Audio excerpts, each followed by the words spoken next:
Sir okay sir, no problem sir. Sir मैं धन्यवाद देना चाहती हूँ जादवपुर लोकसभा क्षेत्र के लोगों का, जिन्होंने मुझे भारी बहुमत से यहाँ पे जिता के भेजा और ये पैगाम दिया कि पश्चिम बंगाल में नफरत की रणनीति और धोखेबाजी की राजनीति नहीं चलेगी।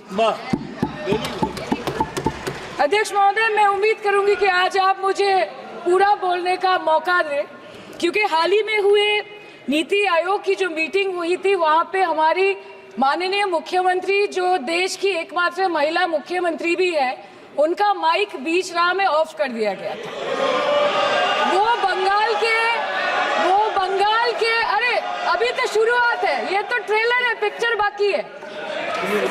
अध्यक्ष महोदय, मैं आपसे ये बोलना चाहती हूँ कि वो बंगाल के हक के लिए यहाँ पे सवाल उठाने आई थी, वो बंगाल के लोगों की बात रखने यहाँ पे आई थी, लेकिन उनका माइक ऑफ कर दिया गया। आपके माध्यम से मैं सदन में उपस्थित वहाँ जो बैठे हैं माननीय सदस्य, कोई भी घटना को सर एक लाइन सर, आपका डिलीट करेंगे सर, एक लाइन सर, मैं यही बताना चाहती हूँ कि बंगाल के लोगों का, आगे जाके बंगाल के लोग आपके पार्टी की माइक ऑफ कर देंगे, बस एक चुनाव बाकी, आप देख लीजिएगा।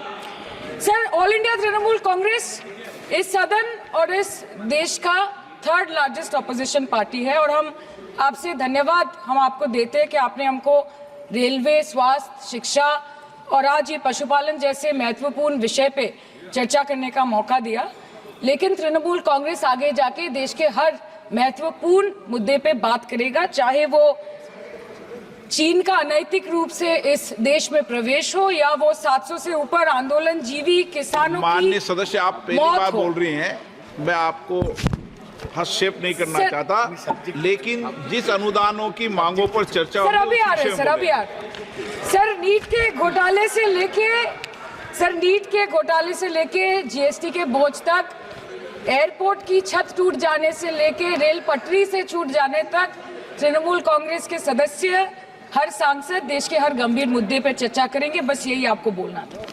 Respected sir, Mahamati Manush is the Magna Carta of the governance of West Bengal and our party, and I feel truly honored that today I have been given the opportunity to talk on a ministry which is intrinsic to the Mahamati Manush of the country. हमारे किसान अपनी मवेशी को, अपनी फसल को माँ की तरह पूछते हैं, जिस खेत में वो हल चलाते हैं उस जमीन को नमन करते हैं। But does this major sector get support from the government? Sir, Indian agriculture supplies around 58% of India's livelihood and is a principal source of income for half of the population, accounting for 17 to 18% of the country's GDP. 70% of India's rural poor depend on livestock and farm animals. But does this sector get what it deserves? इसका जवाब अगर आप देश के किसान से पूछेंगे तो वो आपको यही बात बोलेंगे कि चाय से शुरू हुई थी सरकार और गाय पे अटक गई और विकास की मौसी 10 साल में रास्ते में भटक गई। Sir, exorbitantly high cost of cattle and poultry feed under the mismanagement of this sector by the current government and wholesale fodder inflation hovering between 25% to 28.6% in the last 2 to 3 years, it is a 9-year high. Sir, किसान खुद क्या खाएंगे? अपने परिवार के लोगों का खिलाएंगे? अपनी गाय, भैंस, भेड़, बकरी को क्या खिलाएंगे? सर, ऐसे ही वारदात होते हैं जहां गरीबी से जूझता हुआ एक किसान उसको अपनी गाय, भेड़, बकरी को बेचने में मजबूर करते हैं और अंत में जाके वो अपनी खुद की जान ले लेते हैं। सर, पिछले 10 सालों में 1,12,000 किसानों ने इस देश में आत्महत्या की। एनसीआरबी की एक रिपोर्ट के अनुसार 10 साल में हर दिन इस देश में एवरेज में 30 किसान हर दिन अपनी जान ले लेते हैं। सर, इस देश के लोगों का यही है किस्सा कि जिसको जिताया वो राजा की तरह जाएगा और जिन्होंने जिताया वो फकीर की तरह। सर, ये बहुत गौरक्षा की भी बातें करते हैं। देश के लोगों को ये पता होना चाहिए that there is a fodder crisis in India and the union minister has himself stated in a written reply in Rajya Sabha that yes, the country is deficit in fodder. So it means that cows are dying without food in government-owned goshalas, especially the BJP-ruled state. 74,000 cattle had died at Panjrapols in Sundarnagar and Banaskantha district of Gujarat in the last 3 years. 200 cows were found dead in Madhya Pradesh's Shivpuri district. 173 cows allegedly died in a week in Chhattisgarh. And 74,016 cows had died in Hingonia Gaushala in Jaipur during the previous BJP government in Rajasthan. तो sir पहले खाना ही नहीं मिला, fodder crisis, फिर मिल भी जाए तो इतना महंगा कि किसान खरीद ही नहीं पा रहा है, फॉडर इन्फ्लेशन, और सर खाना मिल भी जाए तो पशुओं की बीमारी। उससे मुकाबला करने के लिए इस सरकार ने क्या किया? The Parliamentary Standing Committee on Agriculture, Animal Husbandry and Food Processing presented its report which stated that 32.7 lakh cattle were infected by the viral lumpy skin disease across several states and a whopping 2.4 lakh cattle died within months. ये बोलते हैं कि गाय हमारी माता है पर माँ की रक्षा करना इन्हें नहीं आता है। अध्यक्ष महोदय, हम सब जानते हैं कि इस मिनिस्ट्री के अंतर्गत डेयरी भी आता है और भारत इस पूरी दुनिया में दूध के उत्पादन में नंबर 1 है, contributing to almost 24.46% of global milk production. But since the government has not been able to bridge the gap between demand and supply, it has successfully turned the country from being the largest producer of milk to an importer of milk. In the last 10 years, due to the stagnation in milk production, the gains of white revolution has been systematically whitewashed. The dairy farmers are forced to throw buckets of milk on the highway protesting against meager remuneration for their produce. And the price of milk, on the other hand, has increased by a massive 55% in the past 10 years. It was rupees 36 per litre in 2014 and now rupees 56 per litre in 2024. When this government came to power, the first thing the milk producing companies regulated by it did was to increase the price of milk by rupees 2 per litre. This was their revenge on the people of India for not providing a majority to the BJP. आम आदमी के दूध, छाछ, लस्सी, दही, पनीर पर 5% की GST, cream, condensed milk, मक्खन, घी पर 12% की GST और अमीरों के हीरो पर सिर्फ 1.5% की GST। सरकार उनको रिलीफ नहीं देती है जो विदेश में जाके मिल्क शेक और लाते की चुस्कियां लगाते हैं। ये सरकार उनको रिलीफ नहीं देती जो आम आदमी 2 पैकेट दूध खरीदने से पहले 10 बार सोचता है। सर, बचपन से हम सुनते आए थे कि संडे हो या मंडे रोज खाओ अंडे।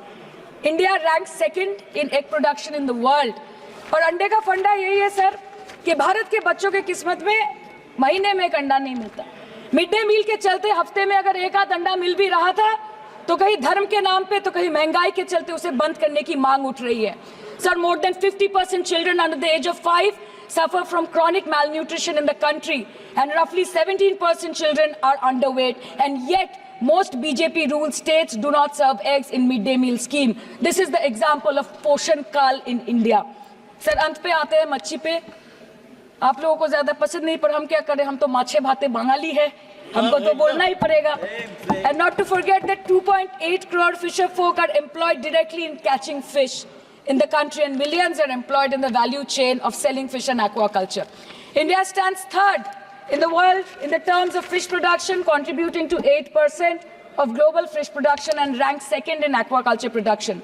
The PM talks about blue revolution, but this government has allocated only 0.045% funds out of the total budget for the flagship scheme, Pradhan Mantri Matsya Sampad Yojana. Even after this meager allocation, they did not utilize 39% of the funds, and in 23-24, they did not utilize 24% of the funds allocated. और sir, भले ही सरकार को मणिपुर शब्द से allergy हो, but the fact remains that 1.5 years of lack of governance in the state has led to endangering of the fish species in India's largest freshwater body in Manipur, the Loktak Lake. So the government has to generate employment opportunities, investment in areas such as exports, post-harvest processing, and import substitution. It has to deal with adversities like overfishing, depleting of fish stocks, pollution, disease outbreak, destruction of habitat, and climate change. So my own parliamentary constituency has assembly constituencies like Baruipur, Shonarpur, Bhangor, which are heavily dependent on these sectors for livelihood. Main crops grown are wheat, rice, vegetable, fruit, oilseed, pulses, cotton and jute, and animal husbandry is practiced mostly by women in the self-help groups in the South Chobbish Pargona. They rear a wide range of domestic animals, including cattle, poultry, goat, particularly the black Bengal goat and the Pekin duck. And I take extreme pride in saying that in the last 5 years of the TMC government, the CM Mamata Banerjee has allocated a massive amount of 76,680 crore to agriculture and its allied sectors for their development. The government of West Bengal has achieved remarkable success in implementation of state schemes, namely Bangla Dairy. The state-owned company is providing financial incentive at the rate rupees 11.5 per litre of raw milk directly to the bank accounts of primary dairy farmers through milk unions. Bangla Dairy procured 3.55 crore kg milk in 2023, for which rupees 109 crore was paid to dairy farmers through direct benefit transfer. 47,900 fresh Kisan cards have been issued in the last 3 years for animal husbandry. Up to 30th November 2023, rupees 393 crore was sanctioned to marginal animal rearers in the rural areas. Bangla Shosho Bima Scheme, a fully state-funded scheme for crop insurance. Total 1.28 crore farmers were enrolled under the scheme during 23-24. 70 lakh farmers got claim settlement worth rupees 247 crore. 76,049 farmers are getting pension amounting to rupees 1,000 per month under Joy Bangla scheme. Super Bangla scheme was introduced in 2014 for ensuring remunerative prices for agricultural produce, integrating about 80,000 farmers and procuring about 100 metric tons of perishables daily. The annual turnover of this project is now rupees 106 crore. 77 new stores have been opened in financial year 23-24.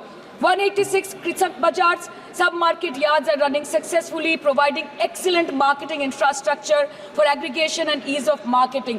And to be mentioned that West Bengal is one of the largest cold storage capacities in the country at more than 87 lakh metric ton with 620 cold storages.